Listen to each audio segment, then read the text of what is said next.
While one may not realize it when looking at the types of decks that top regionals and other higher level tournaments, especially now with the Zodiac invasion in full force, but there are a wide variety of competitive decks in Yu-Gi-Oh! Today I'm going to discuss one of the more hot and cold decks with regards to competitiveness, Cyber Dragon. Overall, I feel there are three types of builds that focus on Cyber Dragons that work best: Cyber Kaijus, Turbo Fusion, and Symphonic Cybers.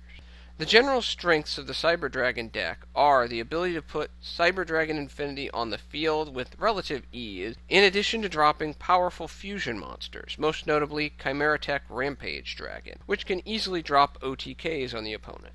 Each of these different types of decks offer additional strength in attempt to augment these strategies. First, looking at an example of a Cyber Kaiju here, the objective of Cyber Kaiju, beyond the general strategies for Cyber Dragons, is to use Jizukiru to replace problem monsters, or heck, just any monster, and due to its machine standing, fusion summon a Chimeratech Fortress Dragon with a Cyber Dragon on your field, clearing the Kiru and summoning at least 2,000 attack point monster. I also like including Neo-Spacian Grand Mole in this deck because it has a lot of special summoning components, and Mole offers another means to clear the field of problem monsters, to open the door for big damage, and to reuse your Kaijus, making your opponent think twice about going for a big recovery play.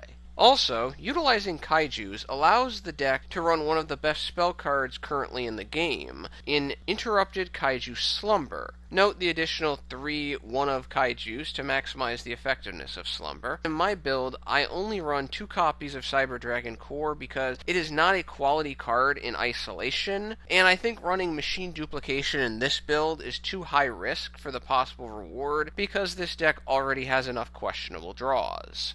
The 3 Cyber Dragons, 3 Dreis, and 3 Galaxy Soldiers are all generally standard, although there are times when I knock Galaxy Soldier down to 2. The 2 Swift Scarecrow and 3 Drowning Mirror Forces are important to stem flood attacks because this deck can draw slow at times, and thanks to the Kaijus, does have a more reactionary component.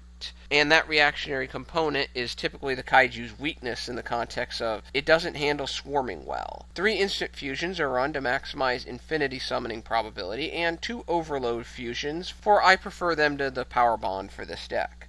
Overall, the weakness of this build is that it has increased opportunities to brick, and as mentioned, the Kaiju element is slow due to it being entirely reactionary, and this single reactionary aspect feeds into the general weakness of Cyber Dragons. It struggles with decks that can swarm effectively. Also, the Kaiju element can get in the way of infinity summoning from time to time, for recall that Drei's effect restricts summoning of non-machine monsters when it's used during the turn, so the only Kaiju you can summon during that turn is Kiru.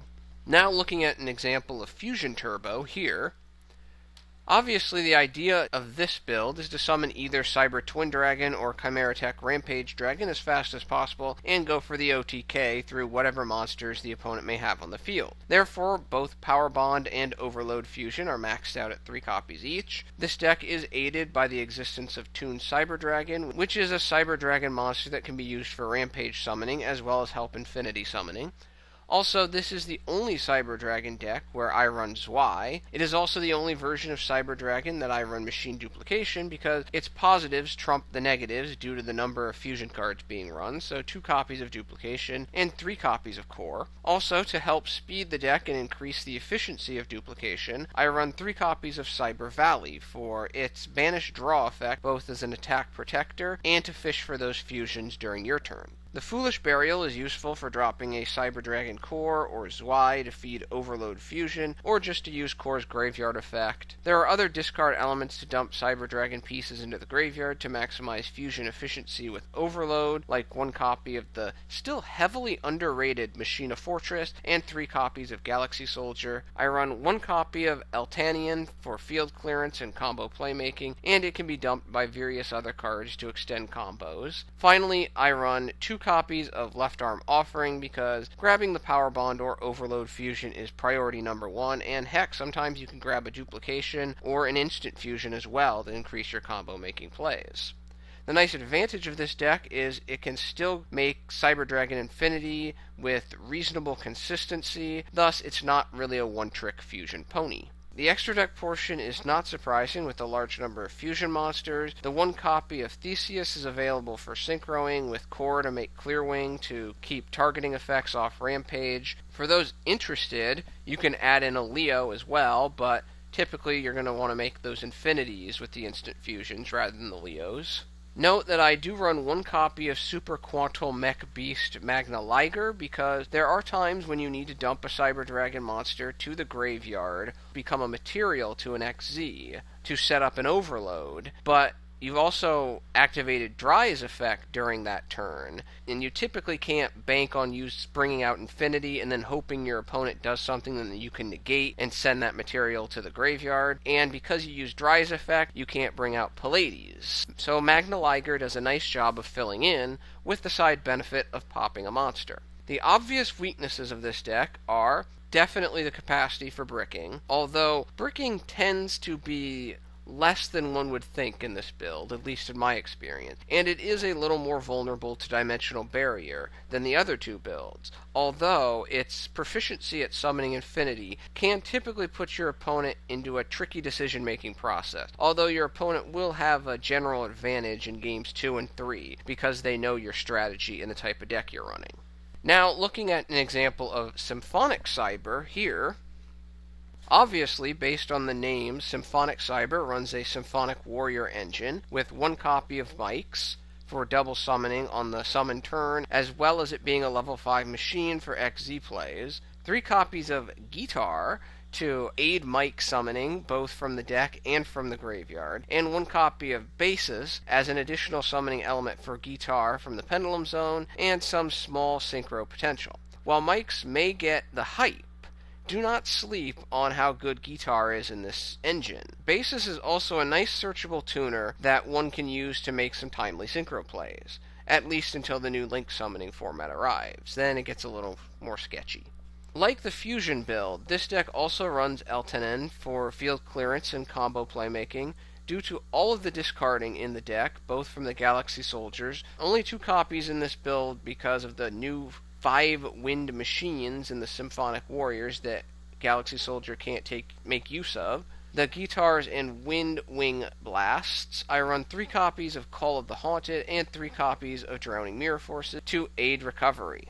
In the extra deck, I have the standard XZ and Fusion lineups, as well as some synchro options. The Gagaga Samurai is a personal choice for increasing the explosiveness of the deck, but certainly can be substituted for any good rank 4 value, Castel, Abyss Dweller, dump another monster, and add in a Utopia and a Lightning. The strengths of the Symphonic deck is that it tends to be better at grinding than the other 2 decks, but is not as explosive as the Fusion Turbo, incidentally, which doesn't really care that much about grinding. Not surprisingly, as I typically do with my decks, the design is archetype specific as possible, and those who want to modify the deck with more generic meta cards like Max Seas, Dimensional Barriers, Ghost Ogre, Snow Rabbits, etc., can do so with an understanding of the deck in its what I view as its purest form. Not surprisingly, there are a number of people exploring the concept of making a 4th hybrid between Cyber Dragon and the Invoker archetype, largely thanks to the nice power associated with Invoked Macabre, acting as a mini Cyber Dragon Infinity. In my initial testing, I found this hybrid to have a tendency to brick because of the resources required for the invoked portion of the deck. Obviously, if Alistair were light, not dark, then the deck would be much better, but 3 copies of Alistair, 2 to 3 terraformings, 3 magical meltdowns, and 3 invocation take up a lot of deck space, and extra deck space is also tight and a potential issue. However, with more experience, these problems may not be as detrimental as I now think, for I don't have a lot of experience with the invoked hybrid build, for on its face, I just think the Fusion Turbo build does what the invoked build does, only better. Some might argue there's a 5th hybrid between Cyber Dragons and ABCs, but in my personal taste, I feel that's more an ABC deck. It needs to be more of an ABC deck with Cyber Dragons teched in, rather than a Cyber Dragon deck with ABCs teched in. Overall, as mentioned earlier, the strengths of Cyber Dragon decks are the consistent ability to summon a powerful negator in Cyber Dragon Infinity. This is especially good when your opponents run low on resources, and OTK possibilities through its fusion summons. The weaknesses, though, are meaningful. no system to produce sufficient pluses or quick deck thinning apart from Rampage, no reasonably themed Cyber Dragon deck wants to ever go first, due to the general lack of defense, although out of these three builds, Symphonic Cyber is certainly the best equipped to go first, and the special summoning conditions associated with Cyber Dragons mean they're kind of dead cards unless you're using them for fusion summons in your hand when you go first, and it can also have trouble compounding field advantage due to the types of monsters it runs to maximize efficiency. It's hard to swarm the field when you start with something on the field at the beginning of a given turn. Basically, on average, the deck has to sit on Infinity a little more often than a number of other decks tend to sit on their respective boss monsters. Ranking the three variants, I think Fusion Turbo is the best, followed by Symphonic, and in last place, Cyber Kaiju. Well, those are my different Cyber Dragon variants. Thank you for your attention and your time. I'm out.